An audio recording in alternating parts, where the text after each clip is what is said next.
if the Cavs don't get this thing turned around, their visiting locker room in Cleveland will once again smell like champagne come Friday night. They got to win 4 out of 5, starting with Game 3 on Wednesday. Jemele, does it feel like this series is all but over, or as Pat Riley would say, it hasn't even gotten started yet? It feels like, okay, let me be clear. I'm not picking the Cavaliers to win this series, but I do think we're prematurely throwing dirt on what remains of their season. What's the difference? Well, there is a difference between, say, being swept, which we'll talk about in a second, and say if this is a 6-game series, You said you're not picking them. No, I'm not. I said that we're losing 6, right. but I assume there would be some competitive games throughout this series. Look, as much as people want to, talk about what Ty Lue can do and whether or not, I know he's considering playing Iman Shumpert, maybe starting him in the next game and different rotations and all this other kind of stuff. The reality is they don't have any answer for the challenges that Golden State presents. Right. So I still think that their role players who have been dreadful in this series, J.R. Smith, Darren Williams, those guys,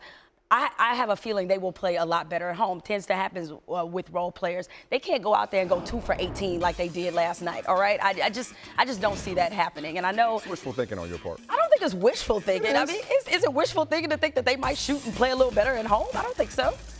Here's why I say it's wishful thinking. Maybe they're just not that good.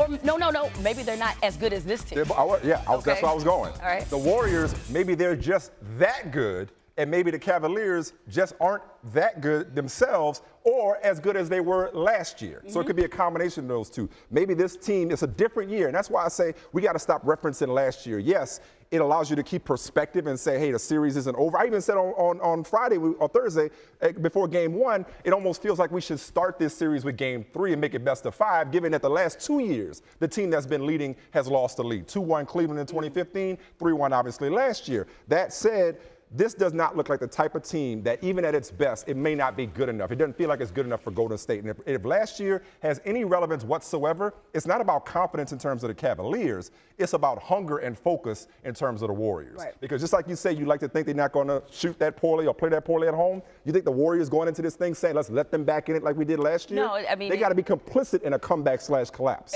And obviously it's fresh in their mind about the bad taste left by last year. 20 turnovers. And still couldn't beat them. I know. And guess who's back? Klay Thompson. I mentioned a sweep a minute ago. ESPN's Basketball Power Index.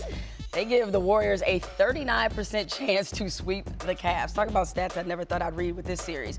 And as an FYI, they give them a 62% chance of winning Game 3 in Cleveland. So, Mike, let's just go all the way there. You almost picked the Warriors to sweep. You should have.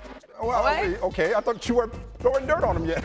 No, you should have. I should have. Might as well go with a bold opinion. Right. So I say all that to say, let's just fast forward this thing. What if they do indeed sweep? All right, let's look at it from the Warriors' perspective first. If they were to sweep, now you're talking 16-0 and the title. The year after you went 73-9 without the title, the year after you won a title. So you got championship, 73-9.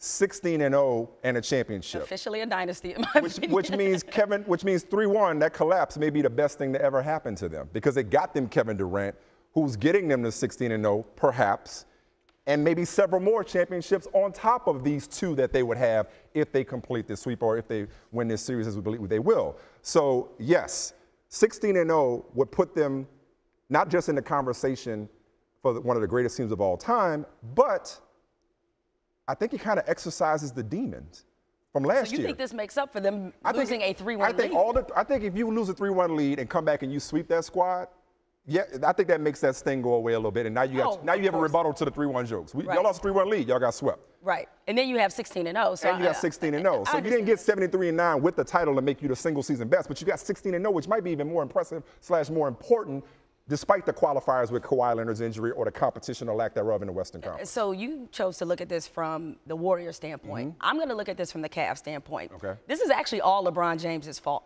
right? Because LeBron James, he's such a great player that I think other teams like the Warriors, that's what made them so aggressive about getting Kevin Durant, because of not only what LeBron put them through last year. You also don't turn down Kevin Durant. No, you don't, obviously not. But I think this is partly why a team like Golden State is going to continue to stay aggressive, all right? He sort of ushered in this blueprint of the super team. And even though they're not quite that because the bulk of the core players were drafted, but you add a Kevin Durant to kind of extend your championship window for years and years. And you have all these guys around the same age. And I'm thinking, if you're the Cavs, right now you have about $125 million in salary, right, heading into next season. Kyrie, Kevin Love, LeBron, obviously they're all locked in for next season, and you certainly lose some role players after this season is completed.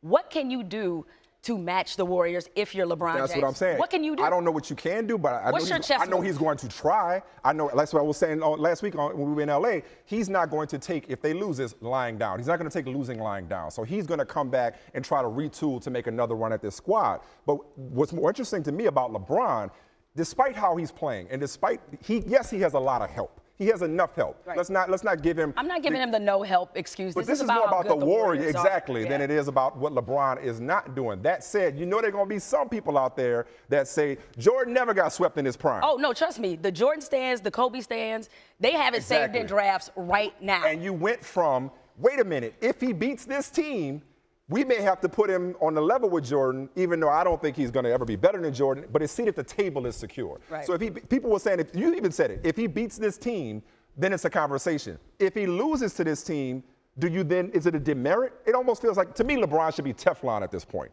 He should have had everything to gain and nothing to lose in this series, which is why I kept saying, if you think he's the best of all time, damn it, say it before this series. Say it with your chest. Because don't be quiet after they lose because his team lost, not because of him. Well, once again, people will look at his finals records. We'll go through that conversation again. He's one of few players that, unfortunately, it seems like the conversation around his legacy tends to change with the win every 2 minutes.